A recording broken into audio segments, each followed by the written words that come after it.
রাহুল গান্ধীর সঙ্গে প্রদেশ কংগ্রেস কমিটির বৈঠকে হাজির বাংলার কংগ্রেস নেতৃত্ব। বৈঠকে হাজির প্রদেশ সভাপতি শুভঙ্কর সরকার, অধীর রঞ্জন চৌধুরী, দীপা দাসমুন্সী, প্রদীপ ভট্টাচার্য সহ অন্যান্যরা।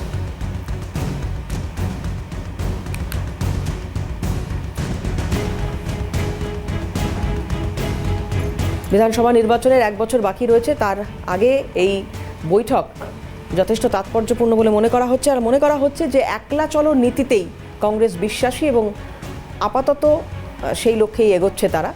তবে প্রয়োজনীয় কি অন্য কারোর হাত ধরতে পারে? খালিদ জামাল আমাদের প্রতিনিধি রয়েছেন টেলিফোনে। খালিদ, দেখো, একেবারে 26-এর আগে গুরুত্বপূর্ণ বৈঠক বলা যেতে পারে। তার কারণ যেভাবে রাহুল গান্ধী, মল্লিকার্জুন খার্গে সহ যারা হাই কমান্ড রয়েছে কংগ্রেসের, জাতীয় কংগ্রেসের, তারা কিন্তু এই বৈঠক গুরুত্বপূর্ণ বৈঠক থেকেছিলেন। এবং দিল্লিতে এই বৈঠকে সমস্ত বাংলার নেতৃত্ব যারা ছিলেন, প্রত্যেককে যারা প্রদেশ কংগ্রেস নেতৃত্ব, তারা কিন্তু এই গুরুত্বপূর্ণ বৈঠকে হাজির ছিলেন। প্রাক্তন সভাপতি অধীর রঞ্জন চৌধুরী থেকে নিয়ে সদ্য তৃণমূল ত্যাগ করে আবার কংগ্রেসে ফিরেছেন প্রাক্তন রাষ্ট্রপতি এবং প্রয়াত প্রণব মুখার্জির ছেলে অভিজিৎ মুখোপাধ্যায়, তিনি কিন্তু এই বৈঠকে হাজির ছিলেন। দীর্ঘদিন ধরে রাজনীতি থেকে দূরে রয়েছেন দীপা দাসমুন্সী, তিনিও কিন্তু এই গুরুত্বপূর্ণ বৈঠকে ছিলেন। বৈঠকে মূল যে বিষয় ছিল যে একক শক্তি যাতে বাংলায় কংগ্রেস বৃদ্ধি করতে পারে, তার উপরে কিন্তু জোর দেওয়া হয়েছে।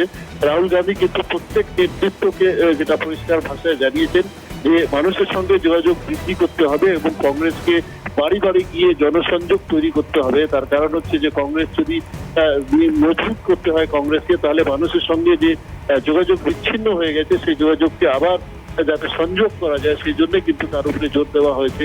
বিশেষ করে 26 নির্বাচনকে কেন্দ্র করে যেটা বলা হয়েছে, সাংগঠনিক যে কাঠামো রয়েছে সেটাকে আরো মজবুত যাতে করা যায়, যাতে একক শক্তি হিসাবে কিন্তু যাতে আসন্ন নির্বাচনে তারা লড়তে পারেন, প্রথম লক্ষ্য হচ্ছে তাদের।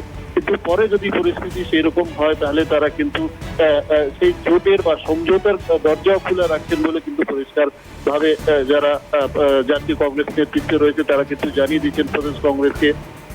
পাশাপাশি রাহুল গান্ধীকে বাংলায় নিয়ে আসার একটা আমন্ত্রণ ইতিমধ্যে শুভঙ্কর সরকার, যিনি সভাপতি, তিনি কিন্তু জানিয়ে এসছেন।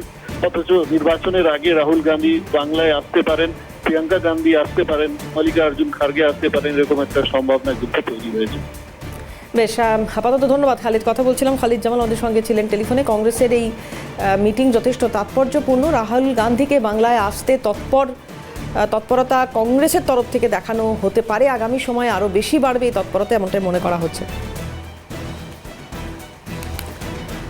কংগ্রেসের সমস্ত গুরুত্বপূর্ণ নেতারা ইন্দিরা ভবনে ছিলেন। দলকে কিভাবে শক্তিশালী করা যায় তারই আলোচনা হয়েছে। দলের সাংগঠনিক কাঠামোর দিক থেকে খুবই গুরুত্বপূর্ণ এই বৈঠক। আর রাস্তায় নেমে মানুষের প্রতিনিধিত্ব করার নির্দেশও দেওয়া হয়েছে এই বৈঠকে। কি বলছেন মাননীয় প্রদেশ সভাপতি, দেখুন। কংগ্রেসের সমস্ত গুরুত্বপূর্ণ নেতারা আজকে ইন্দিরা ভবনের ভেতরে আমরা যারা ছিলাম সবাই মিলে আজকে আমাদের দলকে কিভাবে শক্তিশালী করা যায় তারই আলোচনা হয়েছে। দলের সাংগঠনিক কাঠামোর দিক থেকে খুবই গুরুত্বপূর্ণ, এটা একেবারে দলের আভ্যন্তরীণ বিষয়।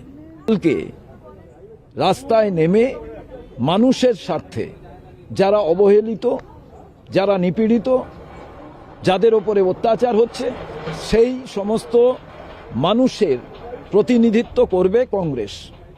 এবং সেই প্রতিনিধিত্বটা শুধু হিন্দু মুসলমানের মধ্যে সীমাবদ্ধ থাকবে না, সেটা বাংলার সাধারণ যত মানুষ আছেন সেই সাধারণ মানুষের যে আলাদা সমস্যা, সেই সমস্যাগুলোর সঙ্গে থাকলে আলাদাভাবে কংগ্রেস সেইগুলোকে আইডেন্টিফাই করে বাংলার উন্নয়নের স্বার্থে কথা বলবে। এটাই আজকের একটা রোডম্যাপ অনুযায়ী আমরা অলরেডি পশ্চিমবাংলায় সবাই শুরু করে দিয়েছেন। আমাদের যে কজন জনপ্রতিনিধি আছেন তারা শুরু করেছেন।